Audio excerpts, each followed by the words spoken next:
क्या आपको पता है कि मां वैष्णो देवी की यह गुफा सिर्फ पूजा का स्थान नहीं, अधर्म का अंत हुआ पर करुणा अमर रही।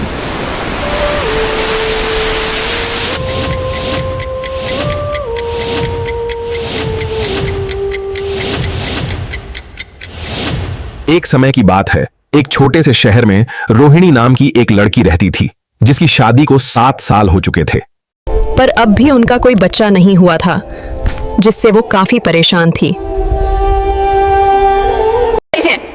और साथ ही उसकी सास से मिलने वाले ताने। दरअसल रोहिणी की शादी के कुछ ही महीनों बाद उसके पति की नौकरी चली गई है और साथ ही उसके ससुर भी ज्यादातर समय बीमार रहने लगे।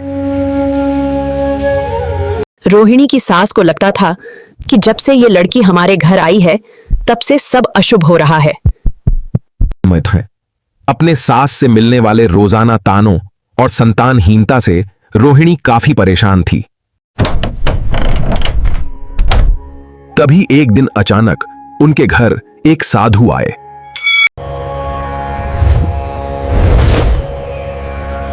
माता रानी के दर्शन अवश्य करना।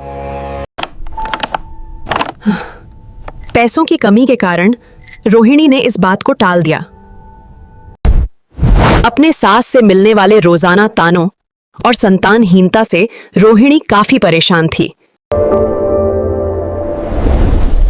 एक रात ऐसा हुआ जिसने उसकी सोच बदल दी। उसने अपने कंगन गिरवी रख माता के दर्शन जाने का निश्चय किया। माता के दर्शन के बाद कुछ ऐसा हुआ जिसने रोहिणी की जिंदगी बदल दी और साथ ही उसकी मां बनने की इच्छा भी पूरी हुई।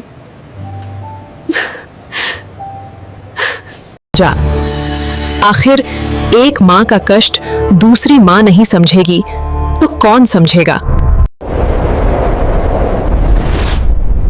हम बात कर रहे हैं माता वैष्णो देवी की।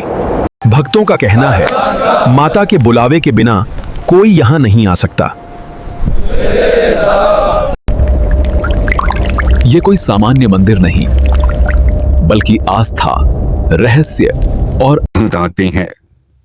त्रिकूट पर्वत पर स्थित यह मंदिर सदियों से आस्था का केंद्र रहा है। हर मोड़ पर सदियों पुराने चमत्कार छुपे हैं। यही बाण गंगा है आज, जहां माता ने तीर चलाकर जलधारा निकाली थी। और वही चरण पादुका जहां माता के चरण आज भी अंकित हैं। आधी है, लेकिन सबसे रहस्यमयी है वो गुफा जहां माता ने 9 महीने तप किया। त्रेता युग में जब अधर्म की छाया पृथ्वी पर फैलने लगी, धरती माता त्रिदेवों के समक्ष करुणा से विनती करने पहुंची। इस बार समाधान देवियों की शक्ति से होना था। तीनों देवियों ने एक दिव्य यज्ञ किया।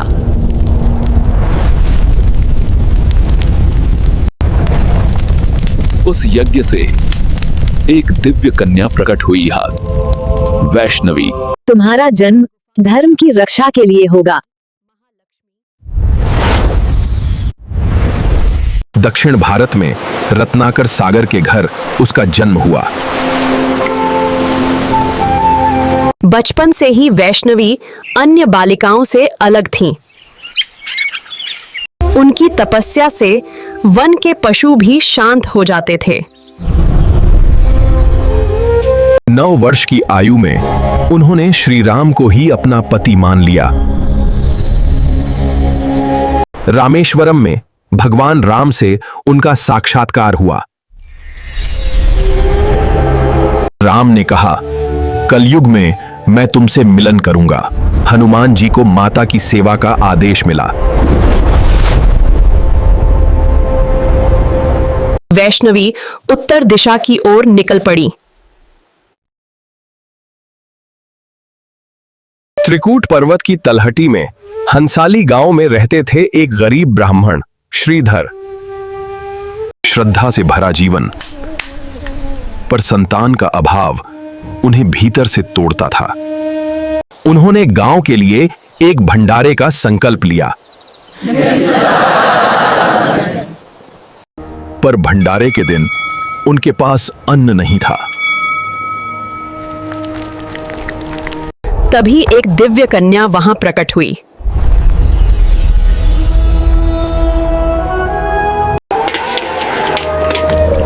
भंडारे में अन्न कभी समाप्त ही नहीं हुआ।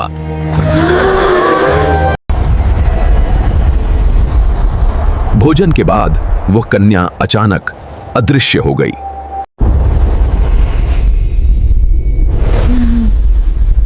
मुझे खोजो। उधर भंडारे में आए थे गोरखनाथ और उनका शिष्य भैरवनाथ। भैरवनाथ के मन में अहंकार और वासना जाग उठी।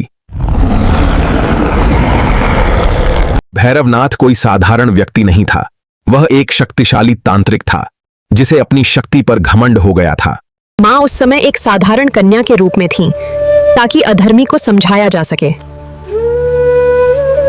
अहंकार में अंधा होकर वो उसी शक्ति के पीछे पीछे त्रिकुटा पर्वत तक आ पहुंचा।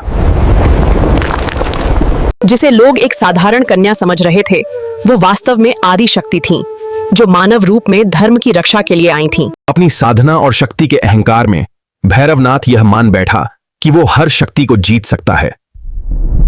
जैसे जैसे दूरी बढ़ी, भैरवनाथ का धैर्य टूटने लगा और लालसा पागलपन में बदल गई।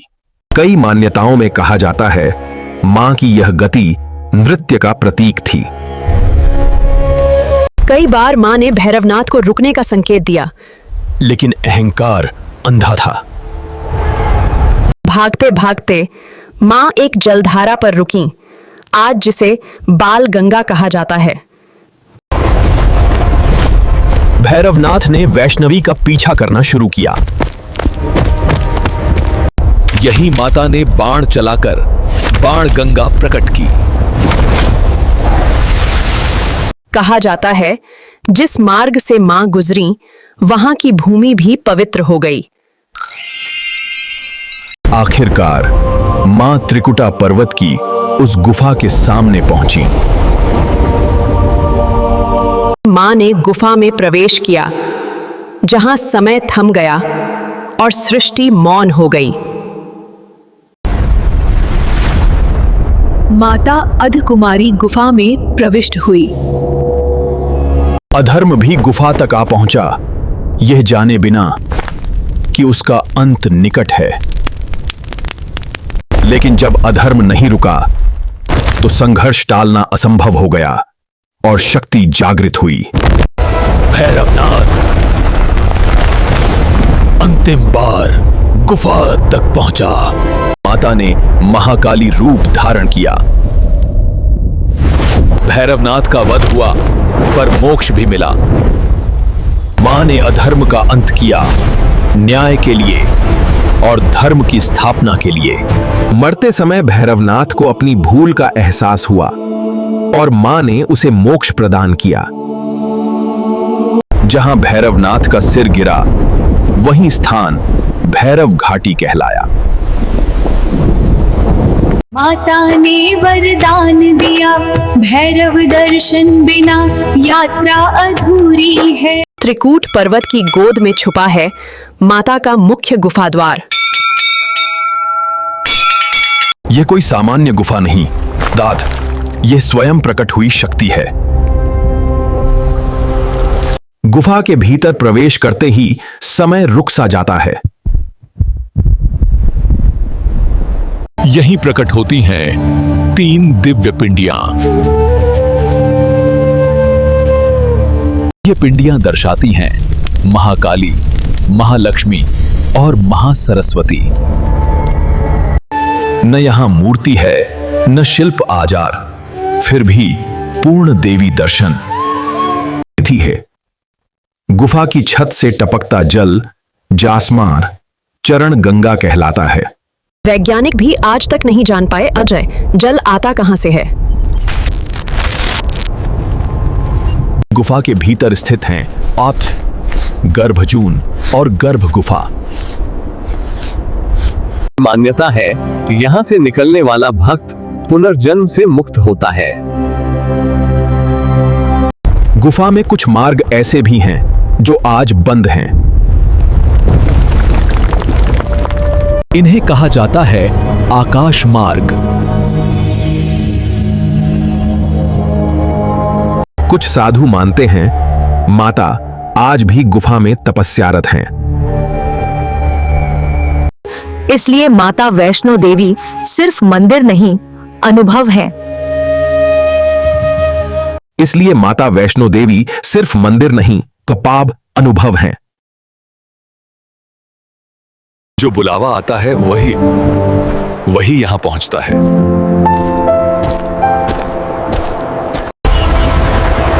कलयुग में माता वैष्णो देवी केवल आस्था नहीं, चेतना है। जब मन अशांत होता है बुलावा आता है।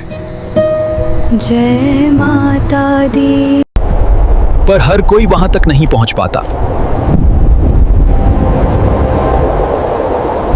क्योंकि यात्रा पैरों से नहीं, अहंकार से रुकती है। माता के दरबार में केवल समर्पण चलता है। कई भक्त बताते हैं माता ने संकट में राह दिखाई। किसी को स्वप्न में, किसी को संकेतों में।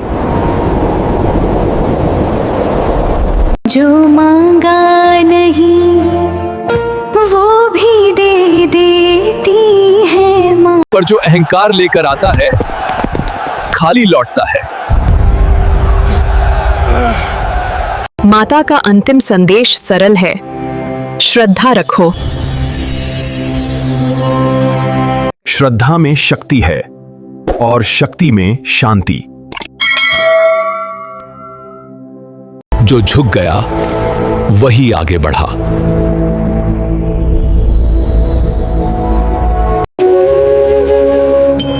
जय माता दी।